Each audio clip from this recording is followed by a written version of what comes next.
Assalamualaikum Montessori class. Okay students, as you all know that you have done all the letters from till letter G and you are doing very well. Today we will talk about another letter. As you have read this word in your reading book, this is H and the sound is H.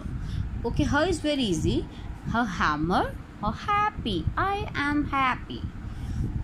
Okay, now draw a straight line, straight, and start from, this is the second line, just start below the second line, touch the second line and turn here, just like this. Okay, now again, H, straight line, touch the upper line and come downward. After that, do the page, and this page we will write here a straight line,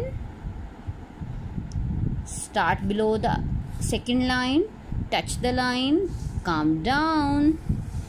Again a straight line, start from here, touch the line and come downward. Okay, this is her. Complete the page and send the pictures to me.